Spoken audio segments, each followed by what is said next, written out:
प्यारा नाम है। गाइए। श्री राधे गोविंदा मन भजले हरि का प्यारा नाम है। गोपाला हरि का प्यारा नाम है। नंदलाला हरि का प्यारा नाम है। गोपाला हरि का प्यारा नाम है। नंदलाला हरि का प्यारा नाम है। श्री राधे गोविंदा मन भजले हरि का प्यारा नाम है। श्री राधे गोविंदा मन भजले हरि का प्यारा नाम है। गोपाला हरि का प्यारा नाम है। नंदलाला हरि का प्यारा नाम है। गोपाला हरि का प्यारा नाम है। नंदलाला हरि का प्यारा नाम है। हे पुण्य आत्माओं, तो अब आप और हम लोग यहाँ तक पहुँचे कि बुद्धि से भगवान को नहीं पकड़ा जा सकता। आप अनंत ग्रंथ पढ़ लीजिए, एक ग्रंथ नहीं अनंत ग्रंथ पढ़ लीजिए, और ये वेदों में ही लिखा हुआ है।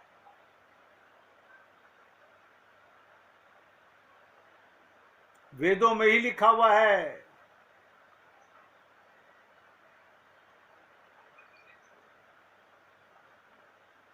कि उसने इच्छा की। अब आप सोचिएगा, अब आप बुद्धि लगाएं संसार कैसे बना।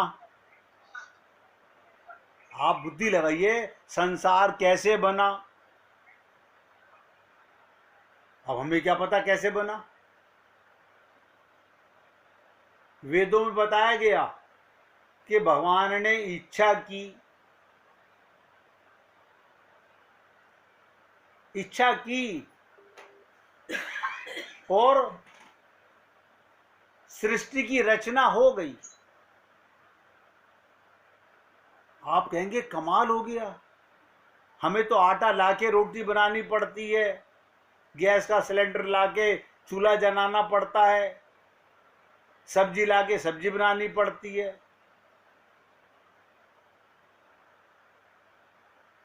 लेकिन भगवान को सृष्टि की रचना जहां से विनाश किया था, वो विनाश होके कहाँ गया? भगवान के अंदर।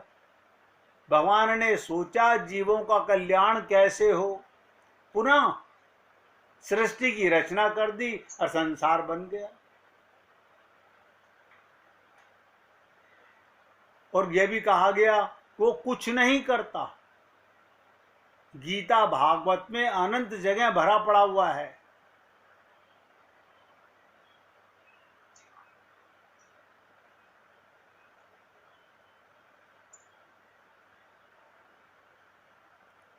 गीता और भागवत में एक जगह नहीं, बहुत श्लोकों में लिखा हुआ है कि वो कुछ नहीं करता। आप देखिएगा, और ये भी लिखा है कि सब कुछ करता वही है, लेकिन वो करता हुआ नजर नहीं आता। हमें लगता है हम करते हैं। कोई कोई भक्त गा लेता है, करते हो तुम कन्हैया मेरा नाम हो रहा है, लेकिन हम अपने को कर्ता मानते हैं।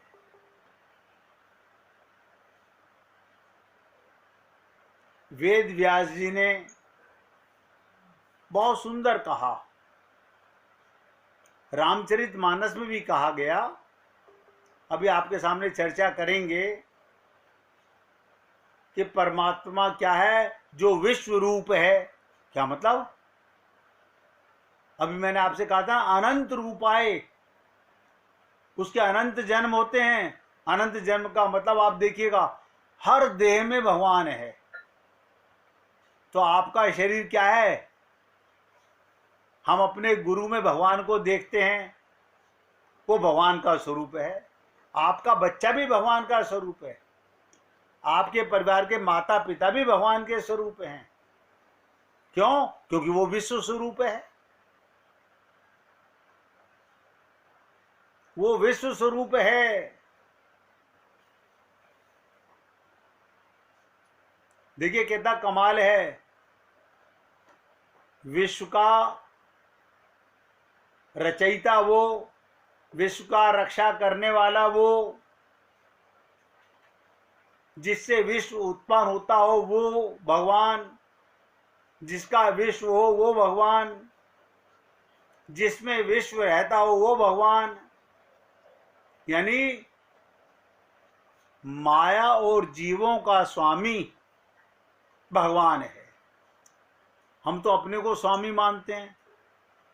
हम अभी अज्ञानी लोग हैं, हमें नहीं पता। हम अज्ञानी हैं। हमारी बुद्धि का जहां तक पैमाना वहां तक अपना समझते हैं।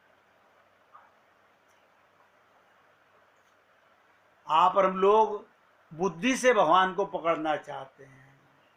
और रामचरितमानस क्या कहती है? राम स्वरूप तुम्हार वचन अगोचर बुद्धि पर है। राम स्वरूप तुम्हार वचन अगोचर बुद्धि पर, अविगत अथत अपार, नेति नेति नित निगम बद। आप सोचिएगा, आप और हम लोग बुद्धि से भगवान को जानना चाह रहे हैं। रामचरितमानस कह रही है, जग पेखन तुम देखन हारे, विधि हर शंभु न चावन हारे, तेऊ न जानई मरम तुम्हारा, और तुम्ही को जानन हारा। राम अकर्त बुद्धि मन वाणी, मत हमारा सुनऊ सयानी। भगवान शंकर अपनी पत्नी को समझा रहे, रे मूर्ख। देखिएगा कि बुद्धि से मन से भगवान को नहीं जाना जा सकता। और आप और हम लोग तो बुद्धि और मन लगा के सत्संग सुनते हैं।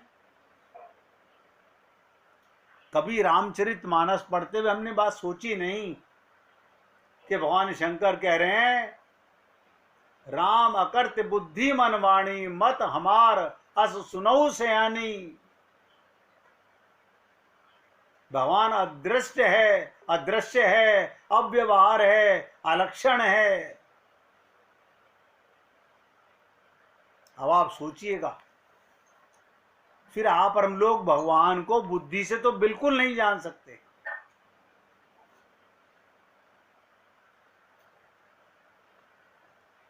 एक संत हुए रस निधि, ध्यान से सुनेंगे।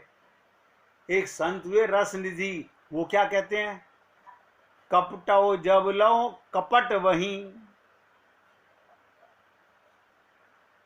कपटो जब लो कपट नहीं, सांच बिगुड़दा धार, तब लो कैसे मिलेगी प्रभु सांची रिजवार। जब तक हृदय में सच्चा उत्साह उत्पन्न करके, अभी हृदय में सच्ची लगन नहीं है, अभी तो भगवान से संसार मांगने की लगन है, संसार मांगने की लगन है। जब लग तुम हृदय से कपट को दूर नहीं करोगे, सब नोट कर लें, हमारे हृदय में छल कपट छिद्र भरा हुआ है। अब आप लोग मानोगे नहीं, लेकिन अंदर से कहोगे हाँ भरा हुआ तो सबके है, सबके भरा हुआ है। और जब तक वो कपट को बताइए तो भरा किसने? हमने। तो दूर कौन करेगा? हम पाना चाहते हैं प्रेम रस, और मैं प्रेम रस का सार बताने की चर्चा कर रहा हूं।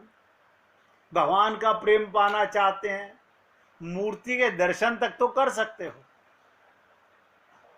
गीता भागवत रामायण सुन सकते हो। जब तक हृदय में कपट भरा हुआ है तब तक सच्चा प्रेमी परम प्रभु भला तुम्हें कैसे मिल सकता है।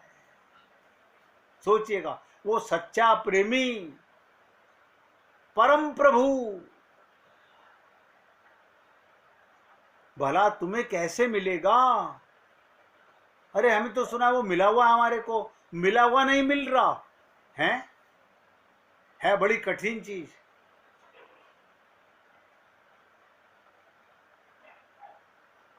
नानक जी ने छोटी सी लाइन कह दी, हम लोग माथा टेकने गुरुद्वारे जाते हैं, नानक जी की कभी नहीं मानी। नानक जी ने कहा, जिन खोजा तिन पाइया। हम खोजने लग गए। अरे उन्होंने कहा था जो खो जाएगा खुद को मिटा देगा वो पा जाएगा। अब हम अपने को कैसे क्यों मिटा दे। हमने इतने मकान दुकान बनाई, इतना संसार, इतना बड़ा परिवार बनाया, अब हम अपने को मिटा लें? कोई बात नहीं, जीते जी मिट जाओगे तो पा जाओगे, मरने के बाद तो वैसे भी मिट जाओगे। सोचिएगा, मरने के बाद तो वैसे ही मिट जाओगे। वृंदावन में गोकुल के अंदर एक जगह है रमण बिहारी मंदिर, ध्यान से सुनेंगे। उस रमण रेती मंदिर में हर तरफ रेत ही रेत है। वहां जो भी कृष्ण भक्त आता है बिना रेत में लोटे नहीं आगे जा सकता। एक कदम आगे बढ़ोगे तो पैर में रेत तो लगेगी। और फागुन मास में यहां भक्तों की भीड़ लग जाती है। किस लिए? कि सबने ये सुना हुआ है कि भगवान वहां पर लीला किया करते थे, अपने सखाओं के साथ खेला करते थे। तो रमण रेती के संत बताते हैं कि भगवान कृष्ण के बाल्यावस्था में मंदिर की जगह जंगल था। इस जगह पर रमण बिहारी कृष्ण खेलते थे। जब एक बार भगवान खेल रहे थे तब गोपियों ने उनकी गेंद चुरा ली। तब उन्होंने रेत की गेंद बना ली। भगवान ने रेत की गेंद बना ली।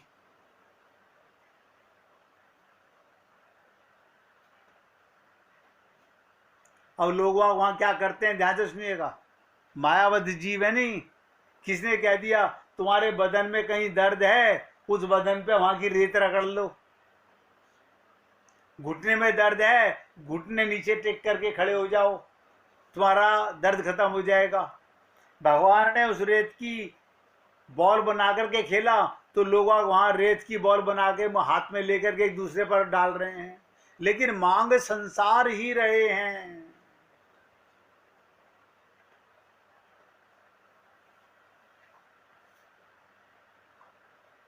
उस रेत पे कोई भी जूता चप्पल पहन के नहीं चलता, और उस रेत में कंकड़ भी नहीं है, इसलिए नंगे पांव ही चलने की इस रेत को पूजनीय माना जाता है। संत महात्मा उस रज को मस्तक पे धारण करते हैं। अब जाकी रही भावना जैसी, प्रभु मूरत देखी तिन जैसी।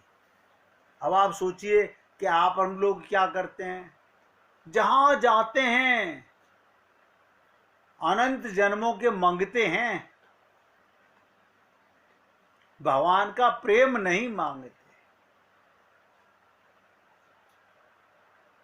संत महात्मा कहते हैं कि मांगन से मरना भला, मत मांगो कोई भीख। हैं ऐसे कैसे हो सकता है? नहीं मांगेंगे तो इतनी हजारों मील दूर चल के आए हैं, कुछ मांगे नहीं भगवान से। नहीं मांगने वाले को वो सब कुछ देता है, क्योंकि आप मांगोगे क्या?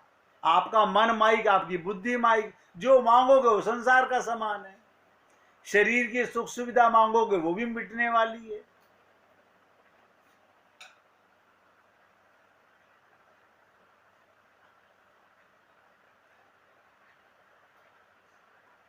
बुद्धि का विषय नहीं है। रस निधि संत ने कहा, जल समान माया लहर। ध्यान दो, जल समान माया लहर, रवि समान प्रभु एक। सागर में करोड़ों लहरें उठती हैं, सागर में करोड़ों लहरें उठती हैं। जल समान माया लहर, रवि समान प्रभु एक। लहीवा के प्रतिबिंब को नाचत भांति अनेक। ये माया तो जल की लहर के समान है और वो एक प्रभु परमात्मा सूर्य के समान है। उस परमात्मा रूपी सूर्य के प्रतिबिंब माया रूपी जल की लहरों में अनेक रूप धारण कर लेती है। देखिएगा, कमाल है। हर लहर में सूरज नजर आता है। सागर की जब ऊपर सूरज होता है तो हर लहर में सूरज नजर आता है। आप और हम लोग क्या जीवन में कभी समझ पाएंगे इन चीजों को?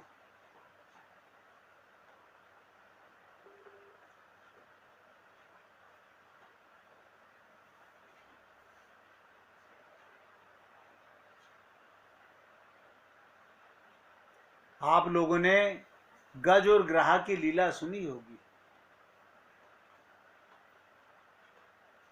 गज और ग्राह की लीला सुनी? हाँ, आप सब कहेंगे हमने बहुत सुनी है। उसमें क्या था? जिस समय हाथी को मगरमच्छ ने पकड़ लिया, ध्यान दो, जिस समय हाथी को मगरमच्छ ने पकड़ लिया, हाँ पकड़ लिया, वो ग्राह उसे खींचकर पानी में ले जाने लगा।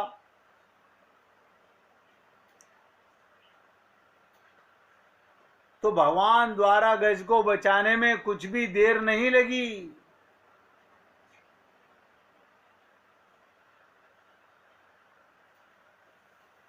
क्या मतलब? अगर भगवान से प्रेम है, गज ने ऐसा क्या किया था? ये कोई नहीं सोचता कि गज ने ऐसा क्या किया था। बहुत से क्या कहते हैं, गजेंद्र मोक्ष का स्त्रोत रट लेते हैं। ध्यान से सुनो, एक सज्जन बोल रहे थे कि हमारे को गजेंद्र मोक्ष का स्त्रोत याद है, हम सुनाए आपको। मैंने कहा भगवान से प्रेम हुआ? बोलिए गजेंद्र मोक्ष हमने रट लिया है। ये भगवान का प्रेम है। आप सोचिएगा, जो ग्राह गज को पकड़ करके अंदर ले जा रहा था, जैसे ही उसके कश बल खत्म हो गए, परिवार वाले लोग छोड़कर चले गए, अपनी ताकत काम नहीं आई, उस समय उसने भगवान को पुकारा। इतना तो ये अब सुना होगा तो ये भी सुना होगा कि भगवान को कितनी देर लगी आने में। भगवान को कितनी देर लगी आने में।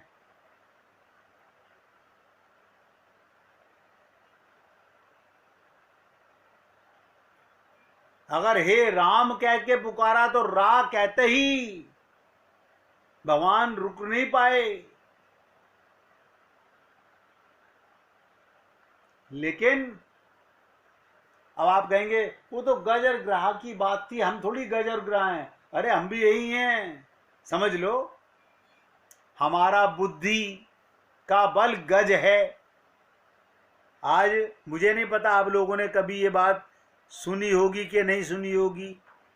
नहीं सुनी है तो सुन लीजिएगा, हमारी बुद्धि ही गज है। ऐसे थोड़ी है हम बुद्धिमान हैं, हम पागल थोड़ी हैं, हम बुद्धि लगाते हैं। यही तो गज है। जब तक ये जीव बुद्धि लगाएगा और माया इसे अपनी तरफ खींच रही है। ये क्या है? माया क्या है? ग्राह है। ये बात तो कभी सुनी नहीं हमने, तो अब सुन लो। माया ही ग्राह है, माया अपनी ओर खींच रही है। और कब से खींच रही है? अनंत जन्मों से अपनी ओर खींच रही है। और अभी भी सत्संग सुनते सुनते भी माया की तरफ ही जाते रहते हैं। जहां जहां मन जा लग जाई, सो सब माया जाने भाई। अब बताइएगा, गज और ग्राह की लीला तो एक सेकंड में समझ आती है। गज क्या? बुद्धि। ग्राह क्या? माया। हम बुद्धि से माया को जीतना चाहते हैं।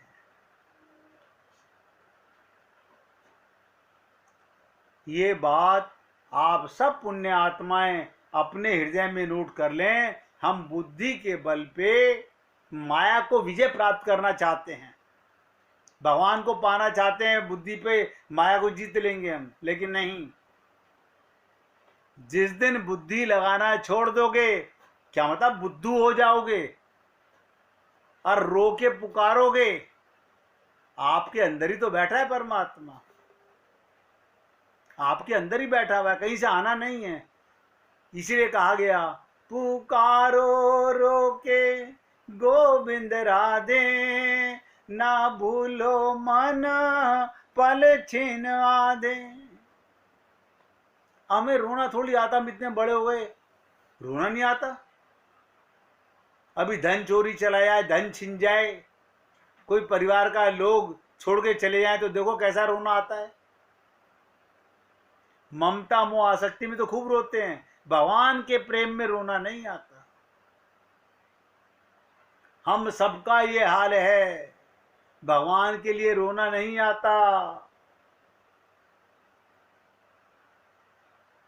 माया से भगवान ही बचा सकते हैं। गुरु तो केवल समझा सकते हैं हम लोगों को, हम माने या ना माने। इसलिए हृदय से पुकारिएगा, मेरे गिर